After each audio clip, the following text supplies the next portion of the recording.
All right, guys. Welcome. Hope you are doing well. So, my name is Dr. Ashley Toriak, and I rebuilt my medical career after personal illness and burnout. So, today we are covering the wellness piece of my story and how you can kind of dream again and how you can kind of build life again after you've had a setback. So, just a little bit of background. I worked like a crazy person when I was in high school and college and med school, trying to keep up with everything that I wanted to do and that I was expected to do, right?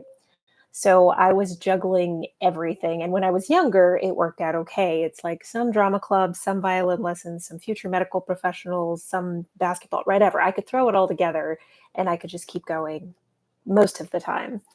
But when I got to med school, I actually did start studying wellness and healthy living a little bit more. I was part of the wellness club. And we did do some small events where we basically just gave out a lot of free food and then made people go for walks at the park. So basically, that was like the gist of wellness back then. But it didn't really get that far in making our lives any easier, right? Like med school is still kind of like drinking from a fire hose when it comes to the information that you have to learn and accumulate, and no amount of like golden weekend off or like afternoon walk in the park really fixed any of that, right? There was still a lot of stress when it's all said and done. But honestly, my story with wellness really starts the night before everything fell apart. So, I was at home getting ready for an important interview. So, I was the only medical student chosen to be part of the interview process for the new dean of students. So, we'd been working for weeks, kind of getting information together, picking the best candidates, figuring out all of their things. And in the morning, we were going to be actually interviewing the candidates and meeting them in person. So the problem was I had this horrible headache, like literally the worst headache I've ever had of my life. It was so bad I had actually called one of my friends and said, "Do you think I need to go to the hospital? Like, what is wrong with me?" But we decided I would just try and sleep it off. Unfortunately, I didn't wake up in the morning. I slept through basically the entire interview process. And when I did finally wake up later that afternoon, I knew something was wrong, right? I went to the ER and said, "You have to help me." Somewhere between this headache and the fact that I just slept through an appointment, something's wrong with me. Now, I'm pretty sure they thought that it would go perfectly, but then somehow, in spite of how hard you tried, everything just fell apart. And that's what happened to me. So I was admitted to the hospital with bacterial meningitis, which is an infection of the brain. Okay. So I spent the next few weeks in the hospital recovering, trying to deal with multiple complications and brain swelling, and just wondering if my medical career was totally over. So I was really lucky when I was able to leave the hospital a few weeks later, but I really wasn't my normal self. And soon I tried to start working as a doctor, being the hardworking overachiever that I am. Why not? And in the always busy ER, I walked out of a patient room and just blacked out. I literally couldn't remember anything that had happened. So, what ended up happening for me is I was actually pulled off work for several months due to troubled thinking. And so I was just sitting at home, not doing anything except worrying about medicine, worrying about my career, worrying about my life, and just unsure of how to proceed, right? And the truth is, everyone will have setbacks in their career. Now, some setbacks, regardless of how big they are, you just jump over without a second thought. But others kind of take you out in this way that it makes it feel impossible to recover from. So, what do you do when you hit one of those setbacks that kind of just makes you freeze and overwhelms you? And maybe your setback looks really different right now. Maybe it's just pure exhaustion at the work you've been doing. You can't stop feeling tired and you just don't know how to get back to your normal self. Maybe it's feeling unsettled and out of place where you are, unsure if you really want to stay there. Maybe it's frustration that you think God could have or should have done more in your career by now. Either way, I get it. I have been there. So unfortunately, I got pulled off work for months due to brain injury. And people have asked me multiple times, like, Ashley, how did you do it? Like, how did you stay in medicine and not give up? Like, how did you rebuild your career after a brain injury so that now you're working as a pediatrician today? So, I want to talk about how to change the world you live in and make a new start, regardless of what setback you have overcome. This is the steps that I did after I was sick, but also the steps I've done with other setbacks in my life as well. So, the first thing that you need to think through when encountering a setback is, what is your first response? You've probably heard of fight or flight, and that's this idea that when we're confronting stress, we tend to either fight back or freeze or run away from the problem, right? This is the way that our stress hormones kind of respond, how we kind of get respond to it as stressor. So my natural first response is to run away. Okay. Generally, I can deal with stressors that have an easy fix, but if something is truly overwhelming, I'm just going to get out of there, right? I'm just disappearing. But what medicine showed me during my training is that you can actually overcome this natural response. Basically, what you do is you learn to focus in on what's most pressing, what is right in front of you that needs to be addressed. And so it can help you kind of overwrite your natural tendency to run or do something else, and so that you can get the work done. So the first step, again, is to get in there and focus in on what's important. Your second step is you need to remake your priorities. So the way that medicine is designed, it's that you always keep addressing the problem in front of you again and again and again and again. Because the truth is, the problems never stop. There's always going to be someone else that's sick or that needs help. And so we tend to forget that there are actually other steps involved that we're supposed to do. We're not just supposed to continue dealing with the first stressor that we see. We have to take time to really think about how we are reacting to the situation. What were our emotions? What was our fight or flight doing? And how do we kind of deal with the mental parts of the theory? So to do this, you kind of ask yourself, what are the required things that I need to keep going, and what needs to change? So after I got sick, when I finally got cleared to return to residency, my life had to be changed significantly. So joining all the clubs and doing all the volunteering and doing all the things was gone, right? I was too depressed and I was too worn out to be able to live life the way that I had before. So I had to focus on a few select important things. And I think it's so important to remember this is just for a while. You don't have to do this for the rest of your life. You're not completely giving up on all of your hobbies, but it is important to help you heal.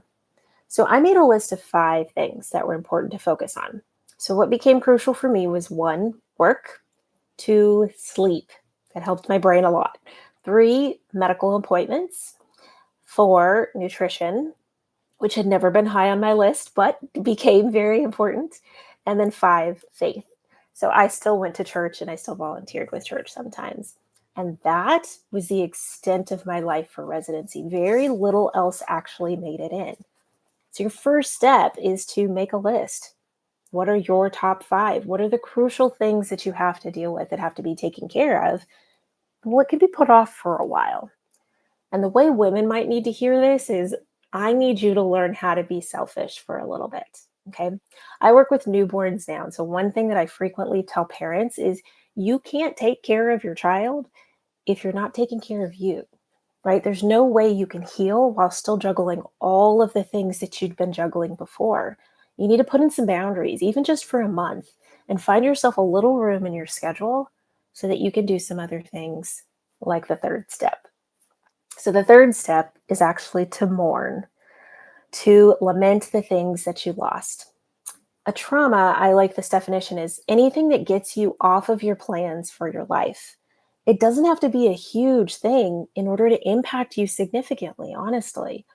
It took me a while after I got sick to admit that one of the main things I was upset about was that was my last summer break ever. I do not have summer breaks anymore. I'm like a regular adult now, but I lost the last summer break of my life because of my illness. And I had to mourn that loss. I had to like be upset about the fact that I lost it. So I'm not naturally good at this. I tend to be more of a doer, not always a feeler. So if that's you and you need help kind of learning how to work through some past disappointments, you can actually check out my website, in the link under the video. And so I've got a small group like mentoring program that you can sign up that kind of teaches you how I learned to do this. And it does not require you to be a dramatic crybaby. That's not what we're doing. We're trying to help you focus on the things that matter to you and reset. So, the next thing you're going to do is break with assumptions that are crushing your dreams. So, when I returned to work, enough mentally things were clear and I had special help and I could kind of get the work done. But as the workload started increasing back to normal and the patients started getting more complicated, I started getting tripped up again. And I started to realize that I needed to change my mindset or my assumptions about medicine itself. See, I had wanted to do medicine so that I could change lives, but several awful cases started reminding me how limited we actually are in medicine. See, in residency, I had this patient in the NICU that was very sick that I took over care for. So she had multiple issues that needed to be addressed. Some were going to be immediate things, and some were going to be surgeries that would be scheduled a year later. So usually what we do is send these kids home so that they could grow bigger before their surgeries. But the attending refused to do so. So this child spent the next year and a half living in the hospital. Now, honestly, you don't always get to see the results of decisions that you make, especially in medicine, right? But this one hit big because she kept ending up on as my patient again on multiple services. And again, especially when I started seeing her and her family in clinic later, I realized how much that one small decision to stay in the hospital had destroyed that family over the next year and a half.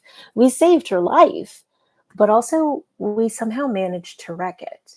And I started to realize how angry and disappointed I was with medicine. I mean, it couldn't fix my brain, and it couldn't make most of my patients stop suffering from like child abuse and cancer and horrible things. So my option was to either walk away from an imperfect medical system or to choose to stay. I did consider it, I really did, but I couldn't stand to walk away from a job I didn't really know. And I realized no amount of working harder was going to change my environment. All I had the ability to control was my mindset. So that's what I focused on. I had to break with my assumption that medicine was going to fix everything. It just plain doesn't. But that doesn't mean it can't ever help at all. And that doesn't mean it's not worth it. But if you place a bunch of expectations on it that are wrong, then it inevitably disappoints you more than it needs to. So, what I learned to work on, like I said, was this kind of stress relieving activity. And if you'd like to do the full study, you can kind of sign up for my Reset to Resilience course down below, like I said. And the last step in confronting your stressors, you try again. After you've got your stress down a little bit and you've worked through some of the feelings that you're having, the last step is just jump in there and give it a go. If you've been struggling a bit or you have a really big bad problem in your life, sometimes you need a little bit more help. And I promise, if you've been struggling, I can help you find the energy and the encouragement to take a step forward and move out of that rut. I can't heal everything in a few minutes. I wish it was that easy. But if you want to put in a little bit more time, I can give you the foundations to climb out of the mud and disappointment and rise again. So, over the next month, we'll meet up regularly. I'll show you how to leave your past behind for good. And during the month, you'll get lessons and coaching and everything you need to kind of start with a new, healthy future for your future. So, don't be afraid of walking into new possibilities, into miracles in your life. Walking into a new life that understands that things are not over, no matter how bad they seem today, and you can do this. Take a look at the link below. Have a good one.